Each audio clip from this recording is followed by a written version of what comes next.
Reconstruction Banaskantha જિલ્લાના લાખણી તાલુકાના જસરા ગામે વૃદ્ધ દંપતીની થયેલ હત્યાને લઈ આજરોજ આરોપીઓ દ્વારા તેનું રિકન્સ્ટ્રક્શન કરાયું, જેને લઈ બનાવના પગલે લોકોના ટોળે ઉમટી પડ્યા।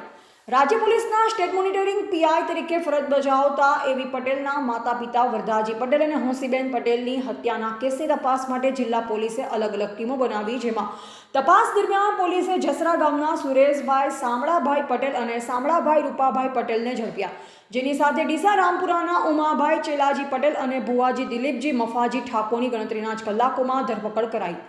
પોલીસે પ્રાથમિક પૂછપરછ કરાતા મૃતક દંપતીના પડોશમાં રહેતા પુત્ર સુરેશ પટેલ અને પિતા સામળાજી પટેલે વધારે રૂપિયા કમાવા માટે તાંત્રિક વિધિ કરાવવા દાગીનાની જરૂર હોવાથી પડોશમાં સૂતેલા વૃદ્ધ દંપતીની હત્યા કરી હોવાનું કબૂલ્યું। ત્યારબાદ આરોપીઓને પોલીસે લાખણી કોર્ટમાં રજૂ કરી 25મી તારીખે બપોરના 12 વાગ્યા સુધી 6 દિવસના રિમાન્ડ મેળવ્યા। ત્યારબાદ જસરા ગામે આરોપીઓ સાથે રાખી પોલીસે રિકન્સ્ટ્રક્શન કરાવ્યું, જેને લઈ આજુબાજુ વિસ્તારના લોકોના ટોળે ઉમટી પડ્યા હતા। આ બાજુ રિकंस्ट्रक्शन मामले मोटा खुलासा થઈ શકે તેવી શક્યતા છે। जसरा डबल मर्डर जो हुआ है वहाँ पे हमने 4 आरोपियों को अरेस्ट कर लिया था। उसके बाद हमने कोर्ट में प्रोड्यूस किया था और 25 तारीख यानी कल तक की रिमांड पुलिस रिमांड हमको दी गई है।